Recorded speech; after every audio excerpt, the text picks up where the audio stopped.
Support for NPR and the following message come from Vimeo Create. You don't have to be an expert to create high-quality videos for your business. Add clips, pick a template, and let the smart tools of Vimeo Create handle the rest. More at vimeo.com/create. Our talk from National Public Radio with us, Click and Clack, the Tappert Brothers, and we're broadcasting this week from the Division of Unintended Consequences here at Car Talk Plaza. It is. I'm going to read this letter as it arrived. I don't know if I should mention his name, but why not? Phil. It's probably not often that you are thanked for helping someone's business, but that's exactly the reason I'm writing. About 6 months ago, you were helping a caller with a problem with his Honda. I can recall your words. You suggested that he take his Honda repair manual and go read through it while sitting on the John. I remember that call. I do. It is this seemingly innocuous suggestion which has been a tremendous boom for my business. You see, I am a colorectal surgeon. And as most good mechanics and many of my colleagues know from experience, performing your research while sitting on the John is an outstanding way to produce the most gargantuan hemorrhoids. Since your suggestion on the air, I have seen my business grow at a phenomenal rate. In fact, I've begun a little medical research study to see if I can tell the make and model of a patient's car by the size of his hemorrhoids. Isn't that interesting? Anyway, I can't thank you enough for your help with my business. Should you ever need any Duff remodeling, I would be pleased to offer you my services at automotive mechanics rates. Sincerely, Dr. Philip Dean from somewhere in cyberspace. Well, Phil, I'm glad that it worked out. Well, we try to help out any way we can. And you never know what the unintended consequences could be. It opens up a whole new world. That's what makes our show so dangerous. If you want to talk to us about your rear end or any other part of your car, our number is 888-CAR-TALK. That's 888-227-8255. Hello, you're on Car Talk. Hi, guys. This is Julieta in Mount Kisco, New York. Julieta. Julieta. With a J or a G? With a J. Julietta. From where? Mount Kisco, New York. So what's up? Well, the reason I'm calling you is that... Are you Italian? Is that why you got this beautiful name? No, actually, I'm Jewish, and I was named after two grandmothers, Julia and Etta. Your name is Julieta Goldstein? What the heck kind of a combination is that? I'm not supposed to tell you my last name. I know. It just doesn't sound right. I know. I'm sorry. Okay, that's all right. I'm sorry. I'm sorry, too. No, it could be. So what's up? Okay, well, I have a boyfriend who has this really old Toyota Camry, 10 years old.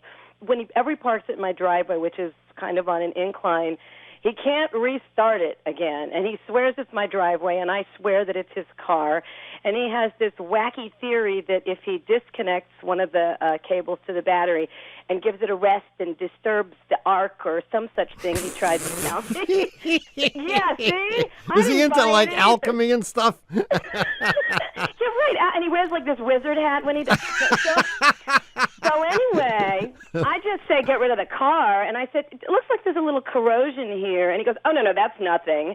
And, like, I want to know, is this, like, a really old battery, and is it the battery? And now he says he has to park it on the street where it's level. But when he tried to start it again and nothing happened, the lights did kind of flash on the dash, like it was getting some juice. So when he parks it in your driveway... Yeah. Which is inclined.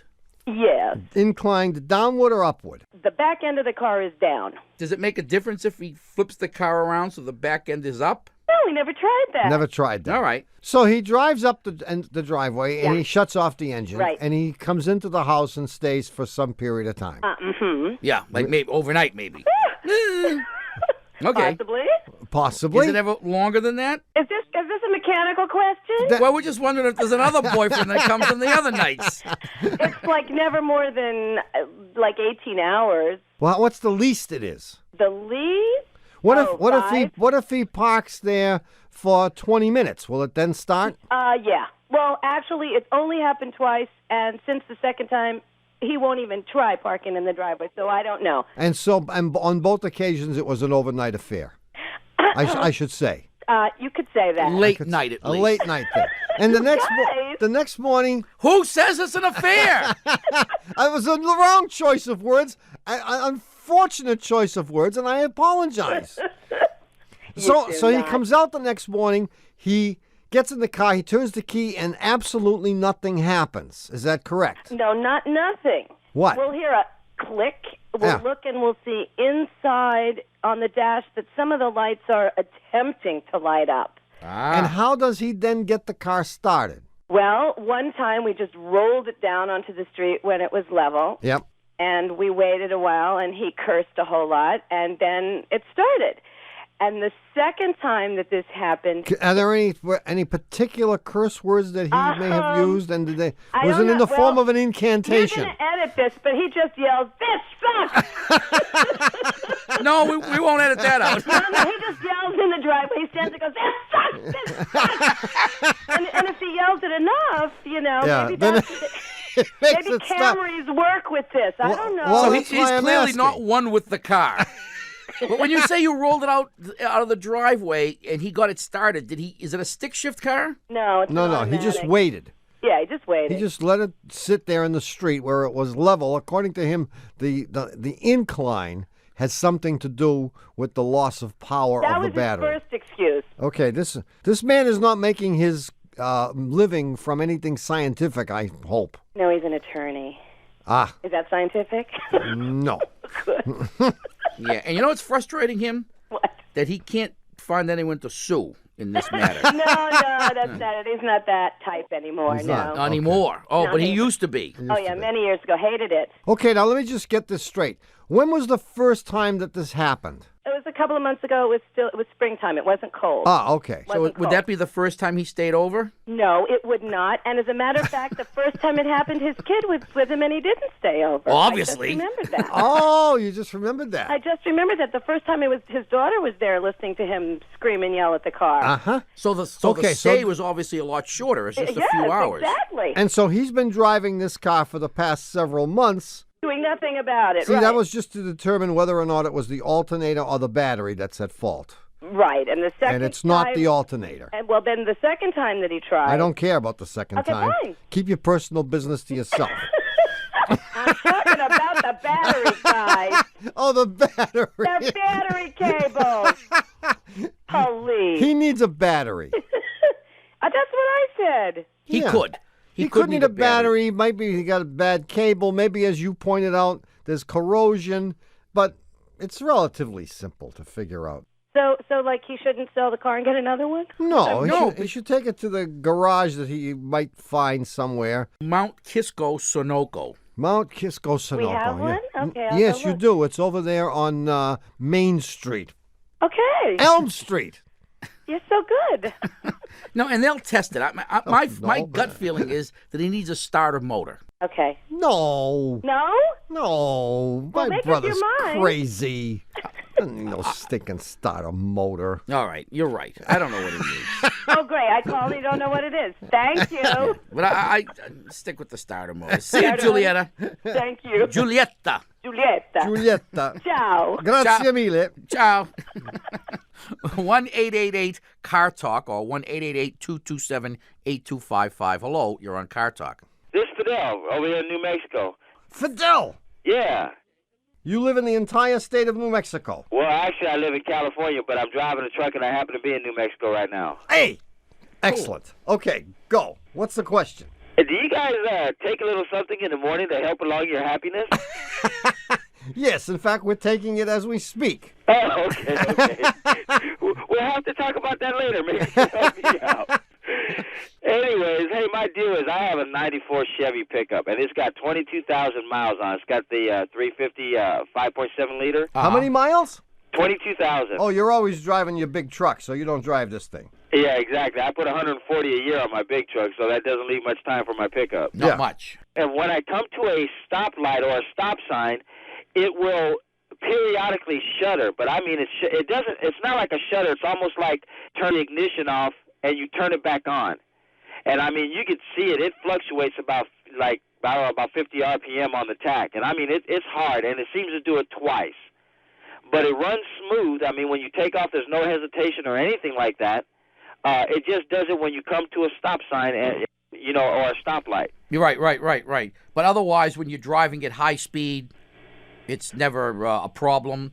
Oh yeah, once you step on the gas, it's It's fine. gone. Right. Have you ever noticed that if you sit idling for a long time that you will get the shuddering to reoccur, or perhaps get noxious fumes from the tailpipe? Have you noticed that? You know, when you start it, it has a smell, but once it warms up, once it runs for a couple minutes, it goes away. But you never leave it idling for extended periods of time. No, I don't. I don't do that. Okay, we're struggling here. Well, yeah. We're working. We're dying here, Fidel. Help us, man. Well, I mean, we'll let you into our thought process. Here's how it goes. I don't think you want to do that. He let us into the thought process. It starts with eeny, meeny, miny, mo.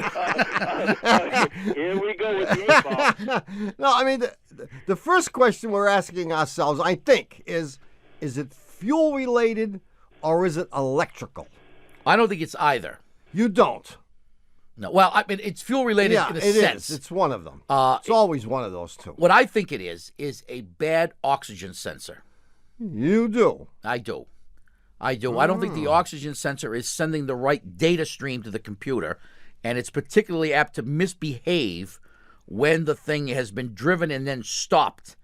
And then what it's doing is it's sending a signal that's telling, for example, the computer that the mixture is way too rich. And what does the computer do when it gets that signal? It leans out the mixture tremendously and causes the RPM to drop suddenly. Boom. And you'll get that shudder. So that's what I think is wrong with it.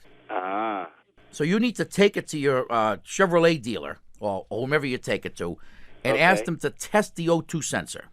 Okay. They can scan it if they want. They can put the machine on it. And my guess is the machine will tell them nothing. But it may say, especially if they do it right after it's been driven, it may say O2 sensor out of range. I don't know what that means, but someone's taking it out of the oven, I think. It's like chickens. Free range chickens. Free range O2 sensor. Free range so O2 you need to replace the O2 sensor. That's our guess. Okay. Good luck, man. All right, thanks, man. And keep that pedal to the metal. Always. See ya. Bye-bye. 1-888, what is that? Car Talk. That's 888-227-8255. Hello, you're on Car Talk. Hi, this is Molly from Pittsburgh. Hi, How Molly. you doing? Well, I have an Altima that's given me some problems. It's got about 66,000 miles, and whenever I'm driving it, well, it's off and on, really.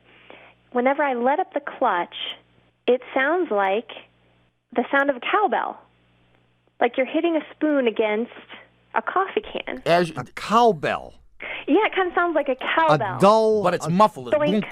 Yeah. Bunk, bunk. Yeah, that's exactly. And this happens as the clutch is somewhere between all the way down and all the way up? That's right. As it's coming up. It seems to be a little bit closer to all the way up than all the way down. But you must be moving in order to get this. In other words, you can't sit there. No, I'll bet you're not. Wait a minute. I'll bet you're not. You're leading the witness. If you sit there at a traffic light and step on the clutch, release it, step on the clutch, release it, does it make the noise? It doesn't seem to do it. Like, I tried to have my husband listen to the sound. I'm sitting in the garage, and I can't get it to make it. Was the engine running? Yes. And you let the clutch in and out, and nothing happened? Nothing happened. Now, how about if you try to accelerate faster from a dead stop? In other words, if you're trying to accelerate from a stoplight, as you're letting the clutch up, you get the boing. If you are trying to accelerate faster from a stop, as opposed to gently, is the sound more pronounced? Is it more likely to make it? Is it deeper? Does it change at all? It doesn't seem to. It typically doesn't start until I've been in the car for 3 minutes. Yeah, I mean, my first inclination is that it's a motor mount, because when you let the clutch up, what you're doing is you're asking the engine to turn the wheels, basically. And as we know, every action has an equal and opposite reaction. Right. So as the crankshaft of the engine turns clockwise, it wants to turn the entire engine, that is the block of the engine, counterclockwise. Okay. And the motor mounts are there to prevent that from happening. So you could have a bad motor mount. Because if the motor mounts weren't there, every time the car took off, the motor would jump out from underneath the hood. Right, and go flipping down the road behind Flipping you. down the road sideways. So it sounds like I don't really need to worry about this at all. Yeah. But I think that's I think that's what you have, and the reason you can't reproduce it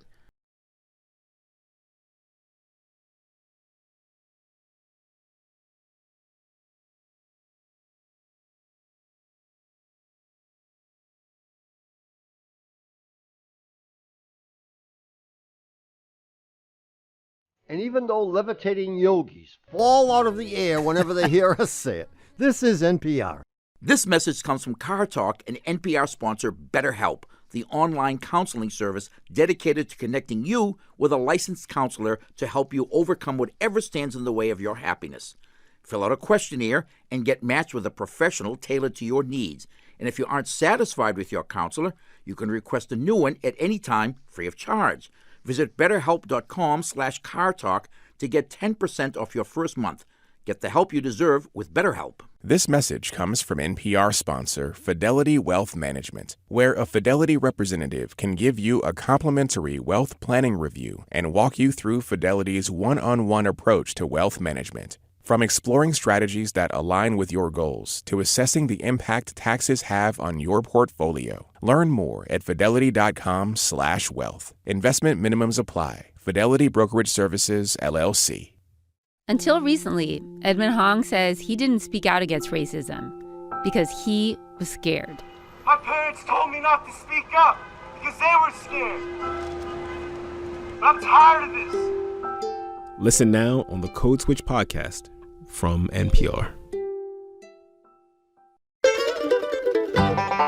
Hi, we're back. You're listening to Car Talk with us, Click and Clack, the Tappert Brothers, and we're here to talk about cars, car repair, and some right answers. Yeah, they're for a right change. because they're all Stephen Wright. My brother's been amusing himself for the last 2 hours, sitting there chuckling. I don't know where this came from. It's not email. No, it's... Oh, it came from a website. Farouk's humor page. Aha. Wow. Stephen Wright is a very strange guy. Here are just a few rightisms. I'll just pick out a few here. I'm not afraid of heights. I'm afraid of wits. I got a dog. I got a dog and I named him Stay. Now I say, come here, Stay.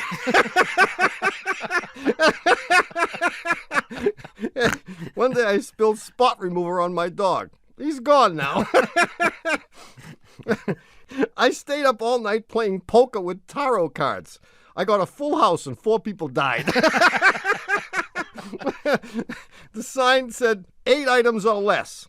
So I changed my name to Les.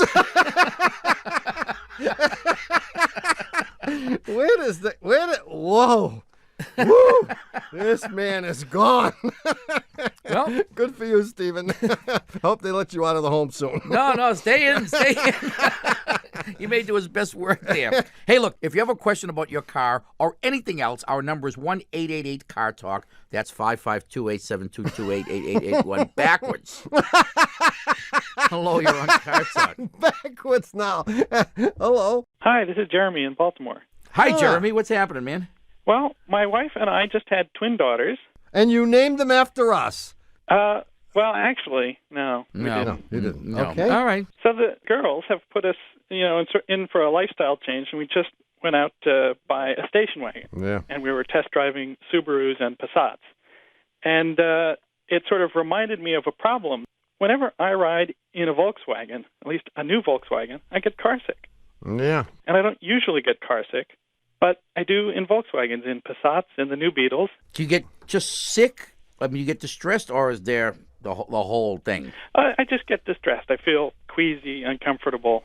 And at which point you do what? Well... Do you recover from it, or you say, blow over? Have you blown chunks? And would you if you drove? No, I haven't, but I haven't been on a long trip in one. And this has happened in Volkswagens for how many years? I don't know. I haven't ridden in too many Volkswagens, but the last couple of years. Does it also, do you have any friends with money who have, like, Mercedes? I don't think so. Because how about BMW?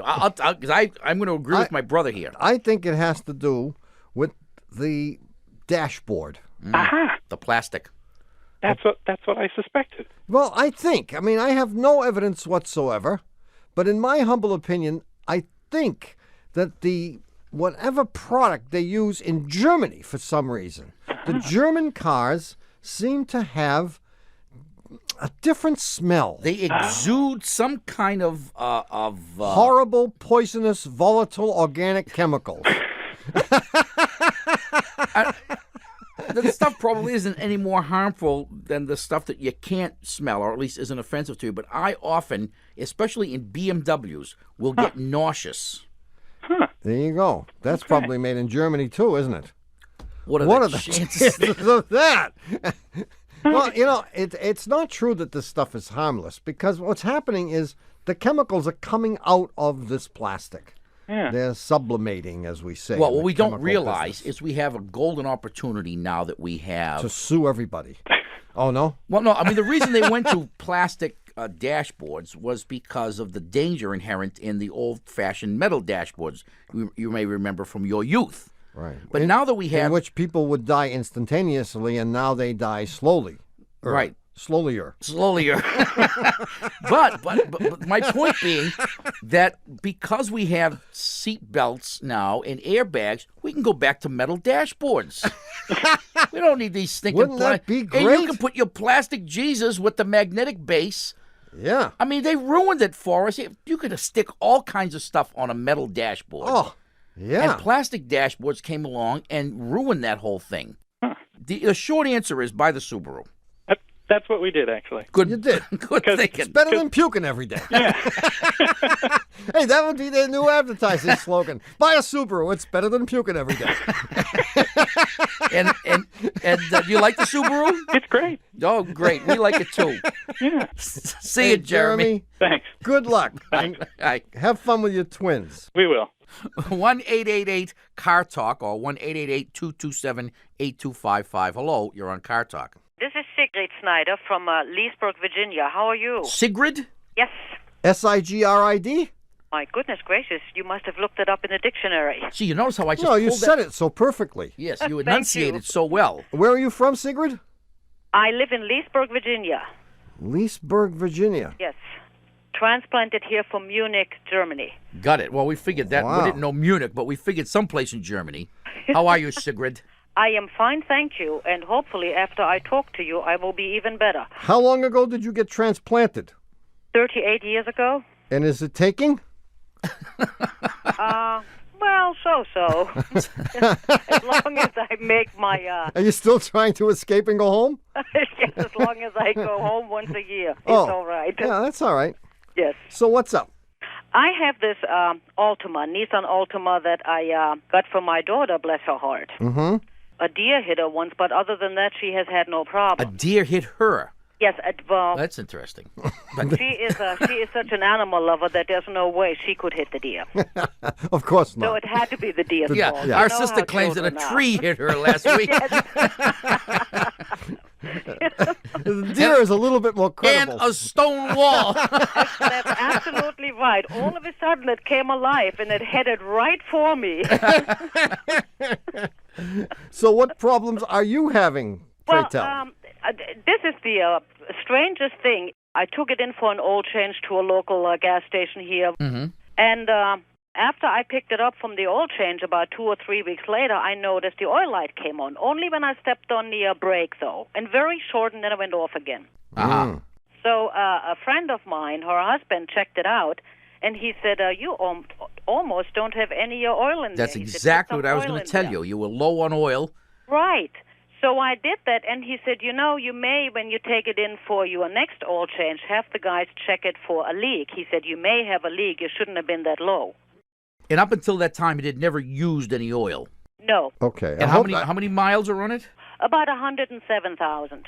So I took it in for my oil change, Good. normal. It was due again. Mm-hmm. And I said, by the way, when you go through with the oil change, there might be a little leak in there. Would you mind checking that out? He said, no. So he calls me back, and he said, we found the oil leak, and the total repair bill is $742.30. He fixed it? No. No, that was the estimate. He said it will be $742. Yeah. Let's see. At $1 a quart, you can buy 742 Precisely. and a half That is quarts. exactly what my cheap German mind went for immediately. Now, I said to him, well, no, don't do that. What did he find for $742? Well, he says the timing cover and the front seal are leaking. Yeah, and he wants to change the timing Yes. chain, the tensioner, the seals, the whole thing. Yeah, and the labor is about $560. Parts are roughly maybe $110. Yeah, and that's probably close to the right price. Okay. So the question is, should we go for it? Right, yeah. But let me get the chronology right. Your friend who noticed that you had low oil filled it up for you. Yeah. Oh, he did? And how long has it been since that fill up?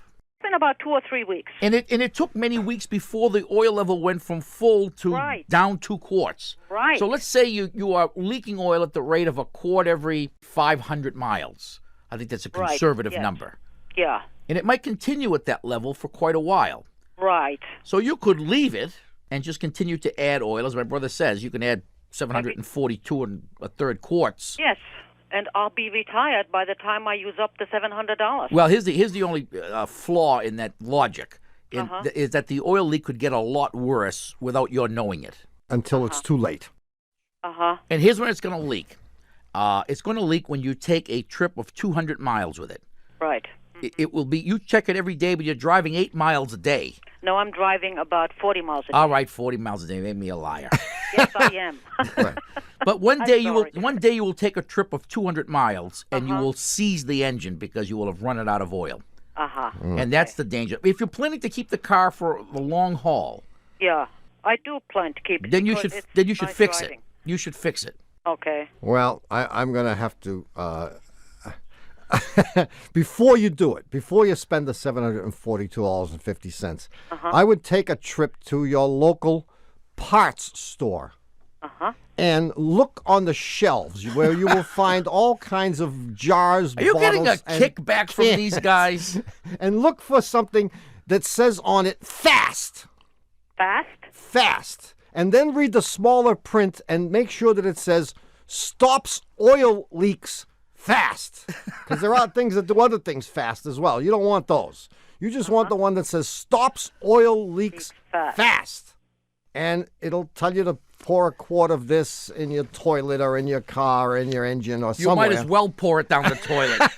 And give it a try. Give it a try. Because sometimes those things work. And you may be the one person in 1,000 for whom it's going to work, and you will have saved $742.50. And you may make a lot of money because they may have to hire you for one of their ads. Yeah, you said it stopped my oil leak fast, says Sigrid from Leesburg, Virginia. And I can prove it with my sheet. So when you subtract the $10 from the $742.50, there will be $732.50 left over for you to do with what you will. And I would suggest that part of that go to the Save the Skeets Foundation. I will personally bring it over. And if it doesn't work, I wholeheartedly agree with my brother that you should do it now. Because why not now? Okay. Now's better than then. See you later. Thank you so much. I appreciate your advice. Thanks pleasure. for calling, Have Sigrid. a wonderful day. Thank you for too. taking me. Bye-bye. Bye. 1-888-CAR-TALK. That's 888-227-8255. Hello, you're on Car Talk.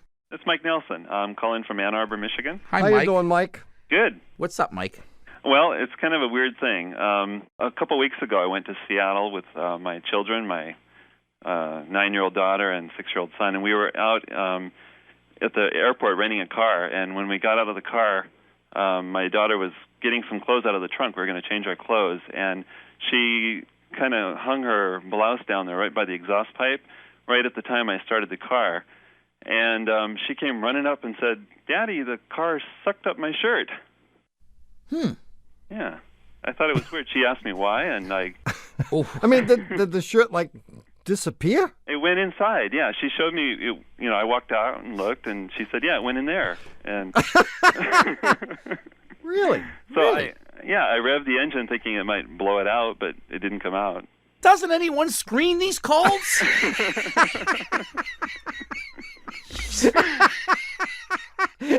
No, it's true. I swear it's true. No, I believe you, Mike. You're not the kind of guy who would lie. You had started it up, and it sucked the shirt up, and the car continued to run? Yes. So it didn't suck it up when you turned the key off, because that could happen. No. The shirt was down near if we get this right, the shirt was somewhere down near the exhaust pipe. And you happened to start up the engine, and as you started it, according to your daughter, who's 9 years old, and probably has a lot more brains than either one of us, The shirt disappeared by getting sucked into. What does exhaust mean? It means out from. That's what I thought. Latin. Out from. Yeah. Well, away from. Yeah. Not into. Yeah, but we're going to have to think of something good here. Well, here's what I thought. Well, see, here's the curious thing. When you first said it, I could see it happening. I can too. I can see it happening, and yet it doesn't make any sense. Well, there is a... Wait a minute. Now, hold when it. the engine, when the engine we're is working on cranking, valves. there is a significant amount of what's called valve overlap. Yes, so that there are pistons moving downward on the intake stroke while the exhaust valve is still open. Yes, indeed. That's okay. right. So there is vacuum. So when the exhaust stroke has finished, the piston. Close your eyes, Mike. Imagine this. Imagine a cylinder in which the piston has descended. Okay. I'm with you on this. On the power stroke, and now it is coming up and it is pushing the exhaust gas out of the open exhaust valve. Okay. Yeah. Okay. And the exhaust gas is wafting out the tailpipe. However, in order to be ready for the new charge to come in, the intake valve has to open before that piston has reached what's called top dead center. Sure. So while the exhaust valve is still open, the intake valve opens up. Okay? And now the piston is moving down and the exhaust valve is still open a little bit. And it's closing.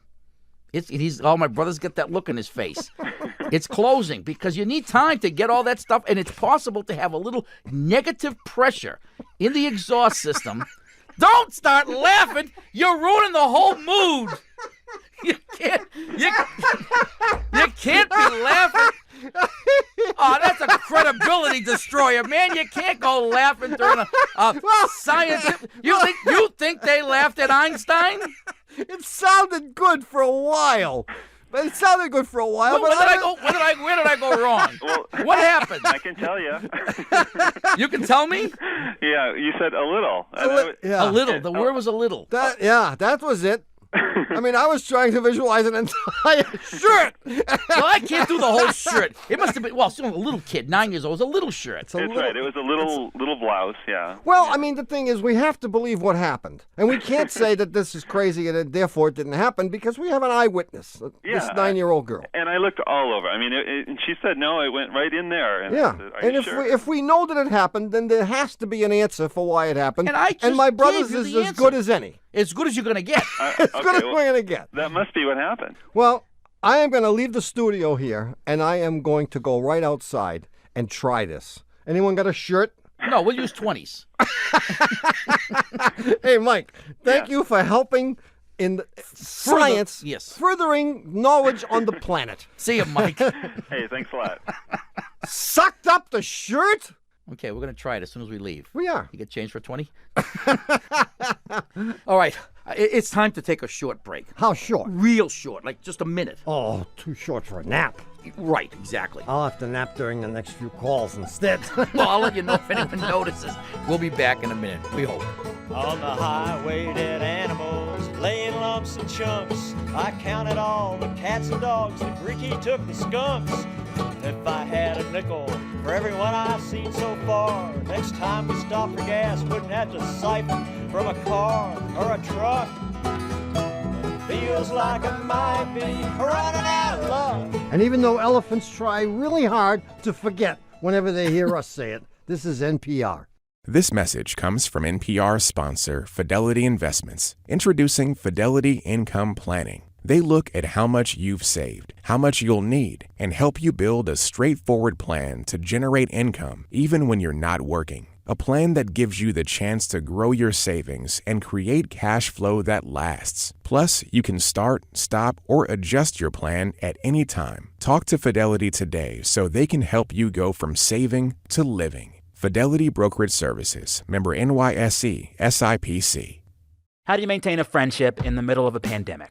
Including our last restaurant meal. My last restaurant meal was with you. I love that. Wow. Aminatu So and Ann Friedman gave me some friend pointers. They host a podcast called Call Your Girlfriend, and they wrote a book all about friendship.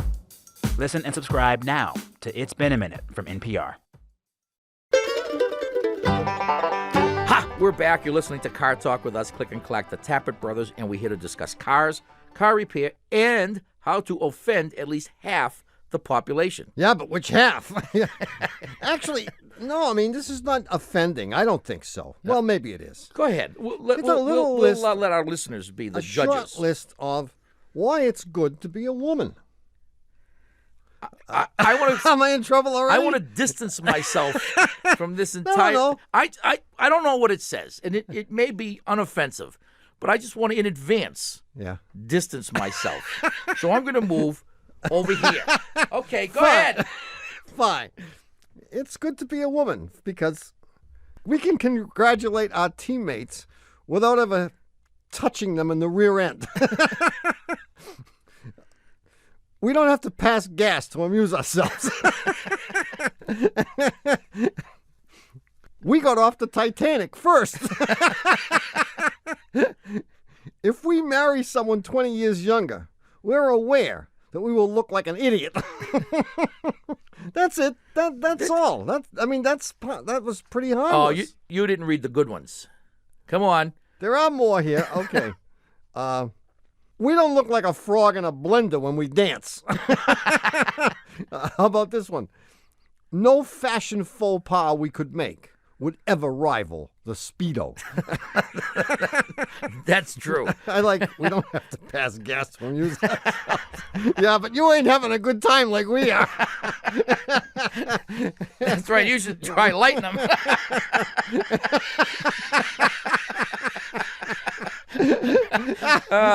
There are some things that women would never have invented, like that. Right. I mean, that the thought would never.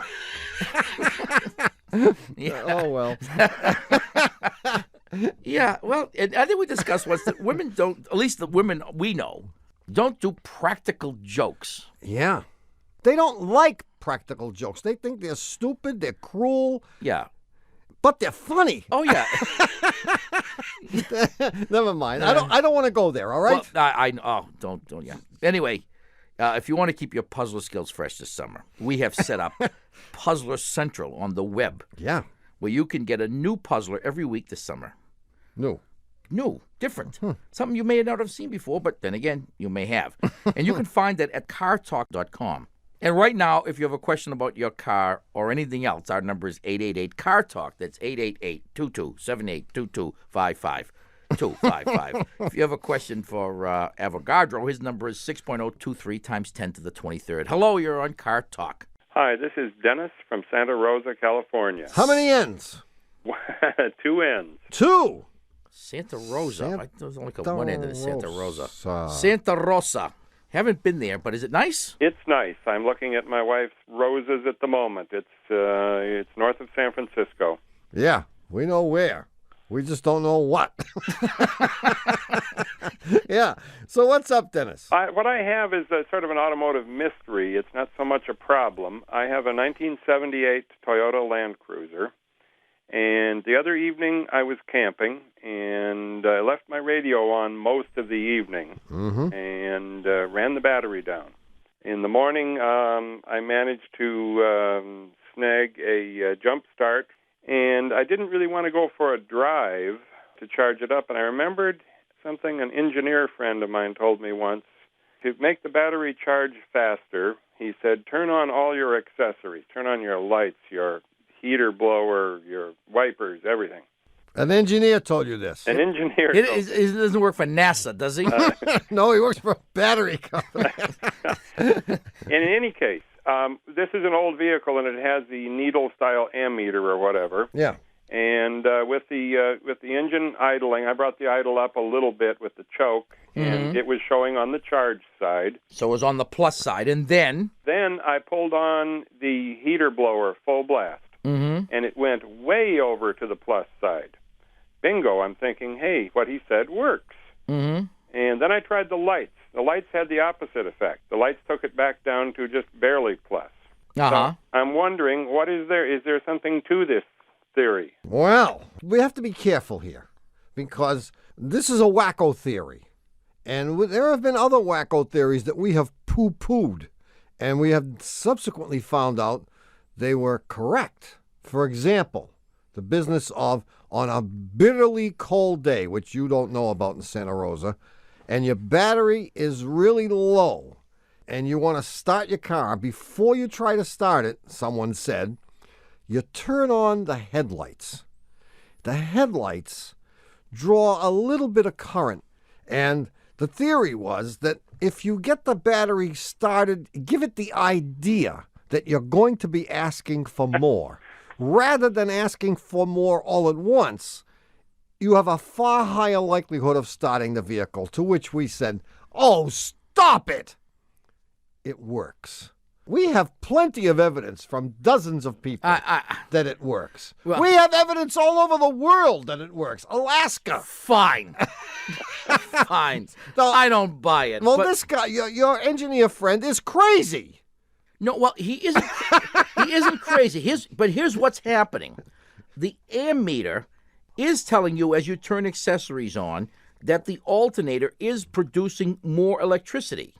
Okay, because as the regulator sees the demand for electricity increase, it allows more electricity to be created by the alternator. However, you're using it up. Exactly. You're not charging the battery with that. You're using it to run the headlights, the wipers, the heater blower. So while it is making more electricity, it's questionable whether any of that is getting to the battery. And I would suspect that at idle speed or slightly above idle speed, you're actually running the battery down. It's analogous to this.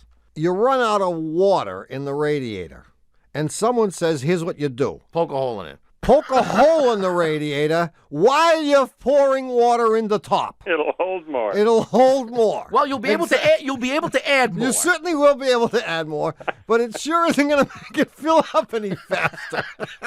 So I think your engineer friend in this case is completely wacko. He probably went to MIT where they never saw anything. They only saw the equations that describe the thing. And that's my position, and I'm sticking with it. Yeah, and I'm morally opposed to the other theory, too, about the tickling the electrons. Tickling the electrons. I mean, come on. No, it doesn't make sense. Turning stuff on is just sucking electricity away from the battery. And the reason your battery charged up adequately is it wasn't very dead to begin with. It was barely dead. But Yeah. you need to get one of those booster things. Booster? It looks like a booster pack. It has like jumper cables, but they're only about a foot long. And what this thing is a battery that you charge up at home with 110 volts. And you throw it in the back of your Land Cruiser. Prestone makes a very nice one. It has a little light on it.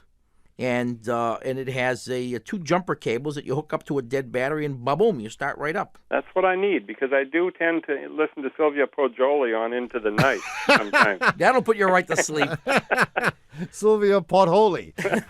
See you, Dennis. Thank you. Thanks Good for your luck. call. Bye-bye. 1-888-CAR-TALK. That's 888-227-8255. I'm just wondering, if it's this easy to convince people of completely ridiculous things, how many things have we been crazily imposing on people? No. I mean, how many things have we believed that are completely not so? We would believe anything. Well, we happen to know a little bit about how the charging system works, and so we know that this is crazy. But if someone comes and tells you, when you turn your TV set on, you got to make sure that you're on channel 17. Otherwise, the diodes won't last long. The Zener diodes. The Zener diodes want to be on channel 17. And you'd say, oh, huh?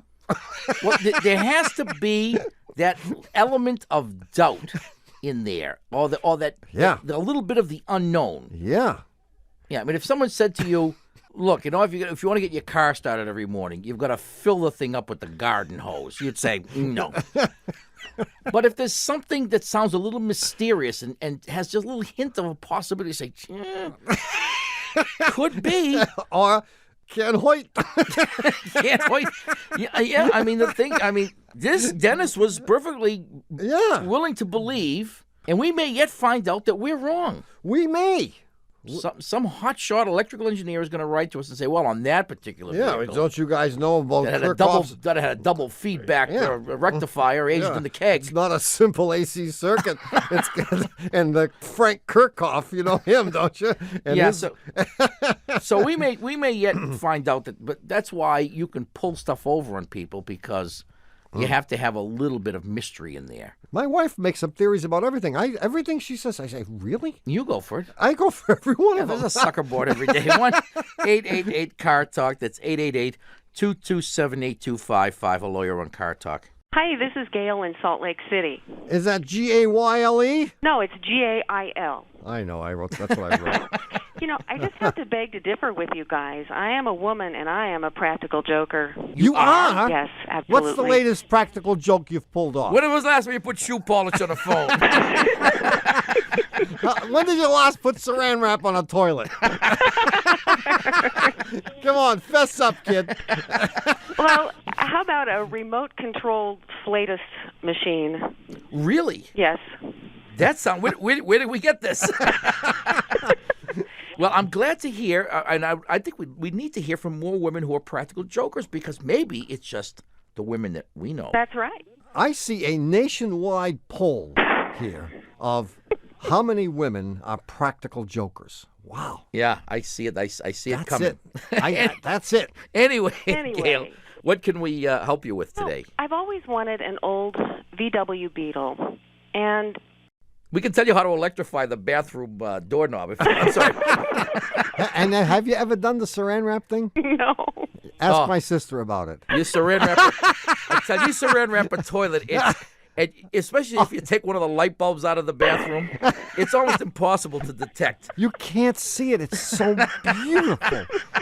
I mean, you can't see it. You know, our sister recently went on a trip, and it was the occasion of the birth of her first grandchild, and it was at Easter time, and she had already prepared Easter dinner, which we traditionally have at her house, and she said, well, there's no sense in your going someplace else. I've already got everything cooked, but I'm not going to be here.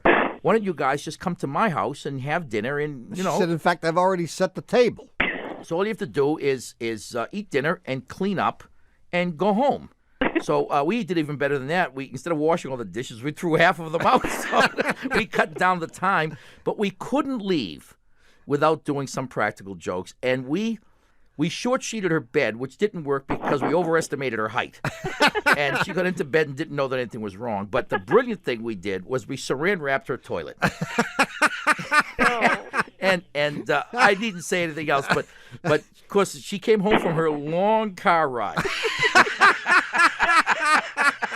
The imagery. Late at night, and I was smart enough to unscrew one of the two light bulbs in her bathroom, which she just assumed was blown out, of course. And being able to see with the light from one, never mind. Anyway, okay, an old VW Beetle, yeah, an old one. Yeah, an old one. 60s? Yeah, 60s. And I'm wondering if it's possible to install a good heating and air conditioning system.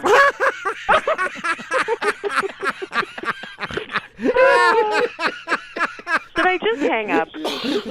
Yeah, sure. Well, I've got the solution if you really must have But one the of answer these is kinds. no, you can't. Forget about air conditioning. Until now. Oh. You go to Home Depot. Oh. Okay. And you buy the smallest window air conditioner. You know the kind that you'd put in a window of your house? Uh-huh. Okay, and you're going to figure out some way to install that, probably in the passenger side window. And it's nice to keep it from falling out. You roll the window up. Then, while you're at Home Depot, you're going to buy the following: a trailer and a 110-volt generator. And a 55-gallon drum to put the gasoline No, in. you use the same gas for the generator and the thing, and you're going to run the extension cord to the generator. And you're going to run this thing. You're going to just pull the cord. You're going to run this thing, and you're all set. And you'll get heat because in the winter, just turn it around. No, unfortunately, Gail, this is pretty hopeless. the short answer is no. I'm so disappointed. Yeah, I know, is but it's not too bad because these old Volkswagens were death traps. Really? Yeah, we wouldn't really recommend a 60s VW. Yeah.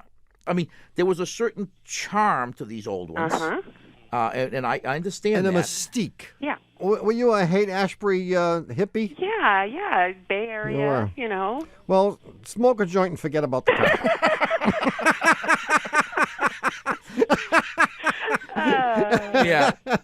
Yeah. Buy yourself a. You need a Mini Cooper. Yeah. All right. Yeah, no, there's no way to redo what wasn't done there. Well, you know what's unusual about these cars and kind of ironic is they have their best heat in the summer and the best air conditioning in the winter. Yeah, they're great. If only you could save up all that stuff. Yeah. Right. Check out the Mini. You may love it. Thanks so much. See you, Gail. Thanks for Pleasure. calling, Gail. Bye. Bye-bye. Well, it's happened again. You've squandered another perfectly good hour listening to Car Talk.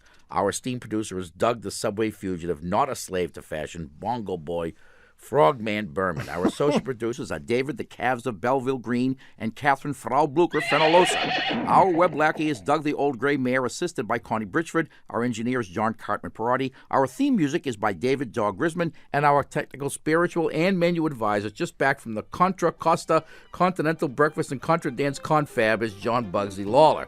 Our public opinion, Dewey Cheatham Howe and WBUR in Boston. And even though the NPR doorman mutters something about the doorknob and the way out every time he hears us say it, this is NPR.